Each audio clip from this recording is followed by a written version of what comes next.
अस्सलाम वालेकुम students, welcome to my YouTube channel. आज की इस वीडियो में हम एक्सरसाइज 4.1 का क्वेश्चन नंबर 2 करने लगे हैं।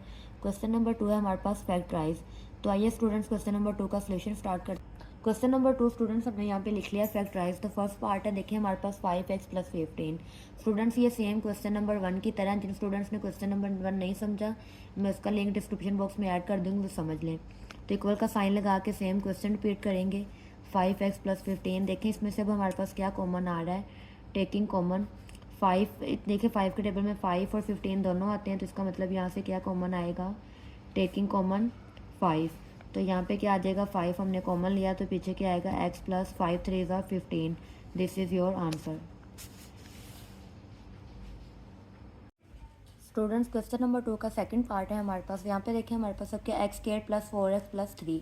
अब ये हमारे पास एक क्वाड्रेटिक इक्वेशन है। क्वाड्रेटिक इक्वेशन क्या होती है, जिसकी हाईएस्ट पावर हमारे पास क्या हो, 2 हो। तो क्वाड्रेटिक इक्वेशन को सॉल्व करने का स्टूडेंट्स हमारे पास मेथड होता है मिड टर्म ब्रेकिंग। अब मिड टर्म ब्रेकिंग क्या होती है, इक्वल का साइन लगा के पहले क्वेश्चन रिपीट कर लेते हैं। तो ये क्या आ जाएगा, x² + 4x + 3। Students mid term breaking में आप लोगों ने क्या करना होता है, x² के साथ जो भी कोफिशिएंट होता है, यहाँ पे देखिए x² का कोफिशिएंट क्या है, 1। तो यहाँ पे रफ में आपने कर लेना है, 1 को मल्टीप्लाई करना है लास्ट पे जो भी हमारे पास कांस्टेंट लिखा होगा। यहाँ पे कांस्टेंट क्या है हमारे पास 3, तो इसको 3 से मल्टीप्लाई, x² का जो भी कोफिशिएंट होगा उसको लास्ट वाले कांस्टेंट के साथ हमने मल्टीप्लाई करना है। तो वहाँ से हमारे पास क्या आ जाएगा, 1 × 3 क्या आ गया, 3।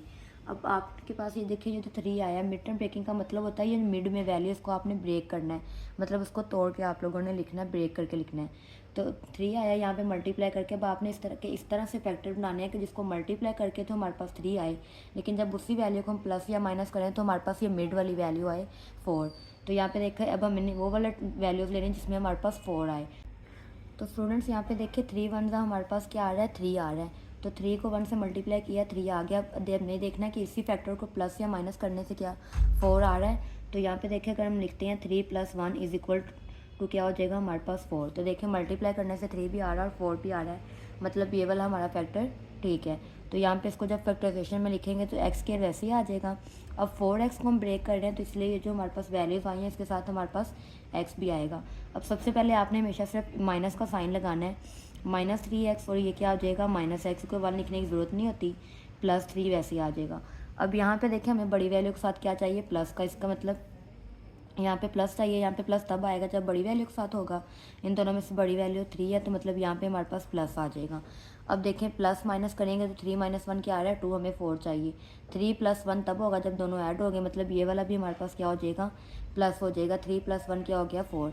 अब आपके पास ये एक पेयरिंग हो जाएगी और यहाँ से एक ये पेयर बन जाएगा। इन दोनों में से हमने देखना है क्या कॉमन आ रहा है। कॉमन इन दोनों में से देखिए अब क्या आ रहा है, दोनों में से x कॉमन आ जाएगा, तो यहाँ पे क्या बचेगा, x + 3। अब यहाँ पे क्या कॉमन आ रहा है, जिसमें से स्टूडेंट्स कुछ कॉमन नहीं आ रहा होता उसमें से 1 कॉमन आ रहा होता है। तो यहाँ से 1 कॉमन आया, तो ये क्या बच जाएगा, x + 3। अब यहाँ पे देखिए ये वाली वैल्यू और ये वाली वैल्यू सेम है। अगर आपकी ये दोनों वैल्यू सेम आ रही है, इसका मतलब आपके मिड टर्म ब्रेकिंग क्या है, सेम। अगर ये दोनों वैल्यू सेम नहीं आ रही हैं, या प्लस माइनस की कोई मिस्टेक है या कोई वैल्यू की, इसका मतलब आपने मिड टर्म ब्रेकिंग ठीक नहीं की है। तो अब इन दोनों में से क्या कॉमन आ रहा है, x + 3 ये आ जाएगा, और पीछे हमारे पास क्या फैक्टर बचा है, x + 1। तो ये हमारे पास इसके 2 फैक्टर आ गए हैं। This is your answer. Students question number 2 का थर्ड पार्ट है हमारे पास, x² + 6x + 8। इक्वल का साइन लगा के क्वेश्चन रिपीट कर लेते हैं। x² + 6x + 8, ये हमारे पास वैल्यू आ जाएगी। अब देखिए इसकी भी हमने क्या करनी है, मिड टर्म ब्रेकिंग, क्योंकि ये जब भी आपके पास क्वाड्रेटिक इक्वेशन आ जाए इसकी हमेशा मिड टर्म ब्रेकिंग होगी। तो देखिए इस x² का कोफिशिएंट क्या है हमारे पास, 1। तो यहाँ पे क्या आ जाएगा, 1 मल्टीप्लाई लास्ट में हमारे पास कॉन्स्टेंट क्या है, 8। तो 1 × 8 क्या हो जाएगा, 8। अब हमने ऐसा फैक्टर बनाना है कि जिसको मल्टीप्लाई करने से क्या है, 8 आए, और उसी वैल्यू को प्लस या माइनस करें तो हमारे पास क्या आना चाहिए, 6x आना चाहिए। तो सबसे पहले देख लेते हैं 8 हमारे पास किस टेबल में आता है। 4 2 का क्या होता है हमारे पास, 8 तो आ गया। अब देखिए 4 + अगर 2 करते हैं, 4 + 2 करें तो हमारे पास 6 आ रहा है। तो 4 + 2 करने से 6 आ रहा है, इसका मतलब ये हमारा फैक्टर बन सकता है। तो यहाँ पे क्या आ जाएगा हमारे पास, x² + 4x + 2x और प्लस ये हमारे पास 8। अब ये दोनों इनकी पेयरिंग हो जाएगी, यहाँ से इनकी पेयरिंग। इन दोनों में से देखें क्या कॉमन आ रहा है, x कॉमन आ रहा है। तो अब यहाँ पे क्या रह जाएगा, x + 4 प्लस अब इन दोनों में से क्या कॉमन आ रहा है, कॉमन हमने पीछे भी मैंने आप लोगों को बताया था, वो होता है जिसके टेबल में दोनों वैल्यू आ रही हो।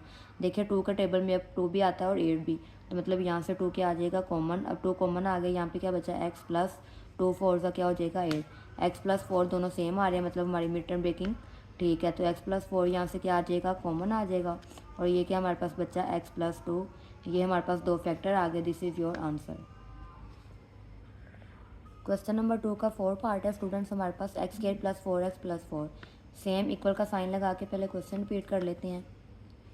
अब यहाँ पे देखिए एक्स स्क्वायर का कोफिशिएंट 1 है और कांस्टेंट हमारे पास क्या है 4, तो यहाँ पे क्या आ जाएगा 1 मल्टीप्लाई 4 क्या हो जाएगा 4। अब हमने ऐसा फैक्टर बनाना है कि जिसको मल्टीप्लाई करने से हमारे पास क्या आए 4 आए, और प्लस माइनस करें तो फिर भी क्या आना चाहिए 4।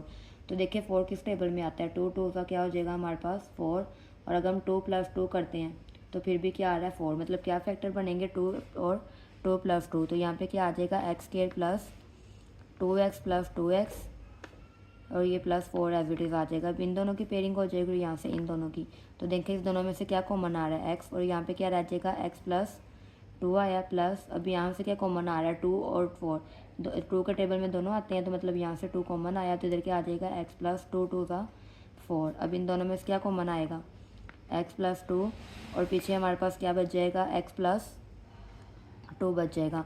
अब देखिए ये भी x प्लस 2, ये भी x प्लस 2, तो ये भी हमारे पास आंसर ठीक है। इसको इस तरह से भी लिखा जा सकता है x प्लस 2 का whole square. This is your answer. Okay students, exercise 4.1 का क्वेश्चन नंबर 2 हमारा कंप्लीट हो गया। नेक्स्ट वीडियो में हम लोग क्वेश्चन नंबर 3 करेंगे। मिलते हैं फिर नेक्स्ट वीडियो में, तब तक के लिए अल्लाह हाफिज़।